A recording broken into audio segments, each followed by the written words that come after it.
और मुझे विश्वास है कि जम्मू कश्मीर से रिटायर होने वाले 4 आदरणीय सदस्यों के लिए उनके जीवन का यह कार्यकाल सबसे उत्तम कार्यकाल है, क्योंकि इतिहास ने एक नई करवट बदली है और जिसके वो साक्षी बने हैं, सहयात्री बने हैं। ये उनके जीवन की बहुत बड़ी घटना है। श्रीमान गुलाम नबी जी, मुझे चिंता इस बात की है कि गुलाम नबी जी के बाद इस पद को जो संभालेंगे उनको गुलाम नबी जी से मैच करने में बहुत दिक्कत पड़ेगी।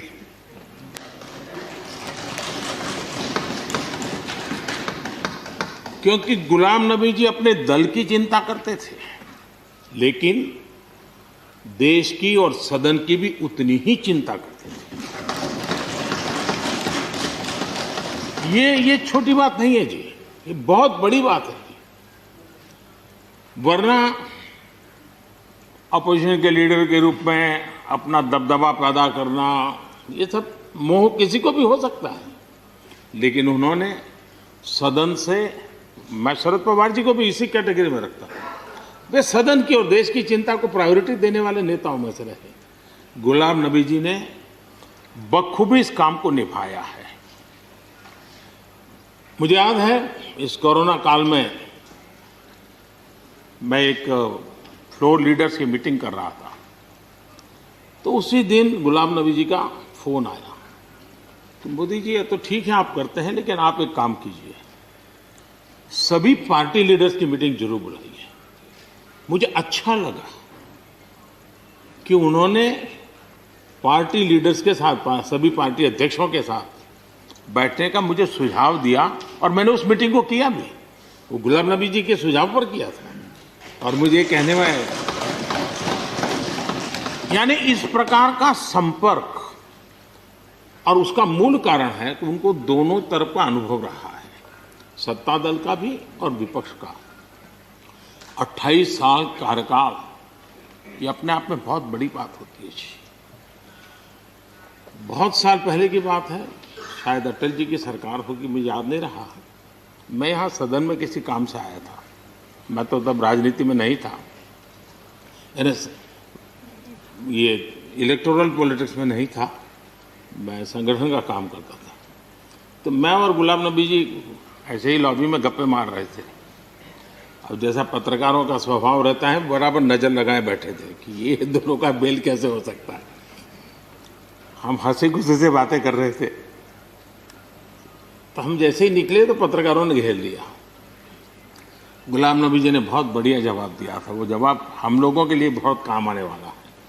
उन्होंने कहा, भाई देखिए, आप लोग हमको अखबारों में या टीवी माध्यमों में या पब्लिक मीटिंग में लड़ते झगड़ के देखते हो, लेकिन सचमुच में इस छत के नीचे हम जैसे एक परिवार का वातावरण कहीं नहीं होता है। इतनी हमारी आत्महत्या होती है, इतने सुख दुख होते हैं। ये जो स्पिरिट है, वो स्पिरिट अपने आप में बहुत बड़ी बात होती है। गुलाम नबी जी का एक शौक शायद बहुत कम लोगों को पता होगा, और कभी उनके साथ बैठोगे तो बताएंगे। हम सरकारी बंगलों में रहते हैं, तो बंगले की दीवारें, अपना सोफा सेट, उसी के आसपास हमारा दिमाग रहता है।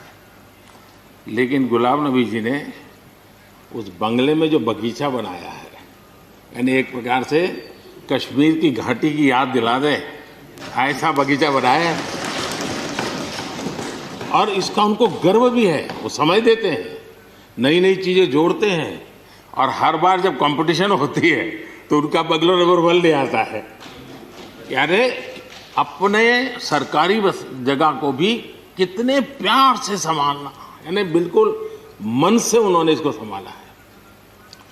जब आप मुख्यमंत्री थे, मैं भी एक राज्य का मुख्यमंत्री के नाते काम करता था, हमारी बहुत गहरी निकटता रही उस कार्यकाल में। शायद ही कोई ऐसी घटना मिल सकती है कि जबकि हम दोनों के बीच में कोई संपर्क सेतु न रहा हो। एक बार गुजरात के यात्री, क्योंकि जम्मू कश्मीर में जाने वाले टूरिस्ट में गुजरात बहुत बड़ा नंबर रहता है, और टेररिस्टों ने पर हमला कर दिया। करीब 8 लोग शायद मारे गए। सबसे पहले गुलाम नबी जी का मुझे फोन आया।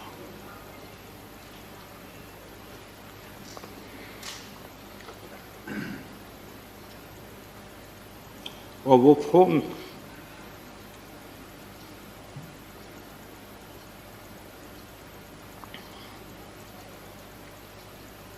सिर्फ सूचना देने का नहीं था,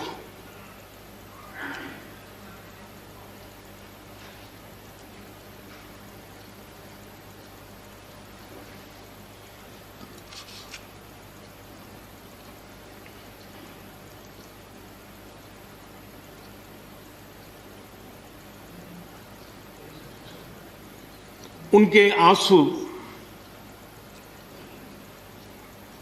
रुक नहीं रहे थे। फोन पे उस समय प्रणब मुखर्जी साहब डिफेंस मिनिस्टर थे। मैंने उनको फोन किया, मैंने कहा साहब अगर फोर्स का हवाई जहाज मिल जाए डेड बॉडी को लाने के लिए। रात देर हो गई थी।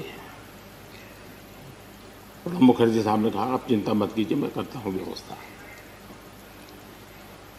लेकिन रात में फिर गुलाम नबी जी का फोन आया। वे एयरपोर्ट थे।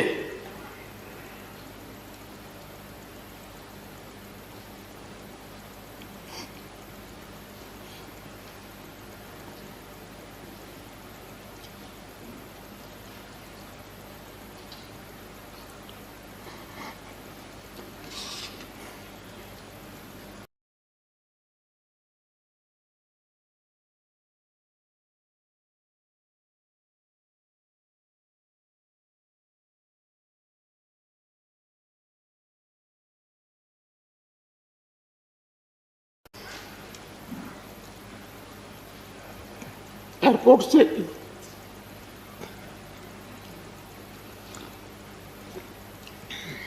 उन्होंने मुझे फोन किया और जैसे अपने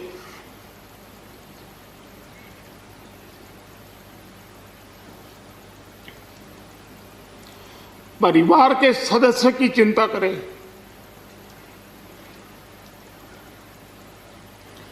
वैसी चिंता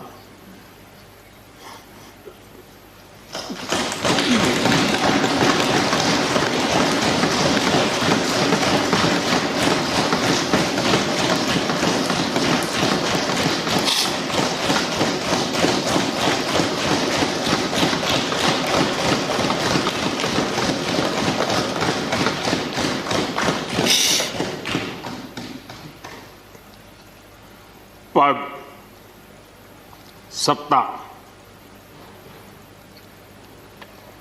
जीवन में आती रहती है, लेकिन उसे कैसे पचाना,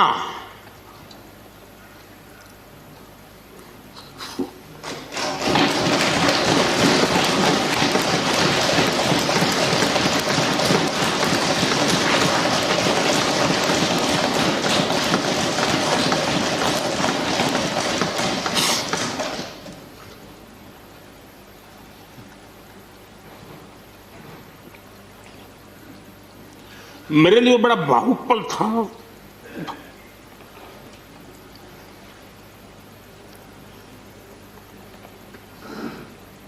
दूसरे दिन सुबह फोन आया कि मोदी जी सब लोग पहुंच गए।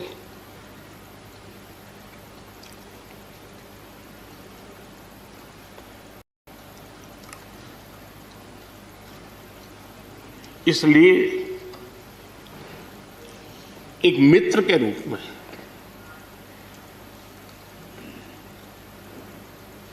गुलाम नबी जी को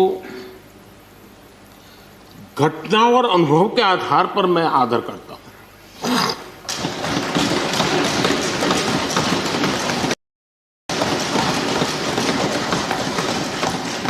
और मुझे पूरा विश्वास है कि उनकी सौम्यता, उनकी नम्रता, इस देश के लिए कुछ कर गुजरने की उनकी कामना, वो कभी उनको चैन से बैठने नहीं देगी। और मुझे विश्वास है कि जो भी दायित्व जहां भी वो संभालेंगे, वे जरूर वैल्यू एडिशन करेंगे, कंट्रीब्यूशन करेंगे और देश उनसे लाभान्वित होगा। ये सब मेरा पक्का विश्वास है। मैं फिर एक बार उनकी सेवाओं के लिए आदरपूर्वक धन्यवाद करता हूं और व्यक्तिगत रूप से भी मेरा उनसे आग्रह रहेगा कि मन से मत मानो कि अब आप इस सदन में नहीं हो। आप के लिए मेरे द्वार हमेशा खुले, इन चारों माननीय सदस्यों के लिए खुले हैं। आपके विचार, आपके सुझाव, क्योंकि देश में सब बहुत जरूरी होता है।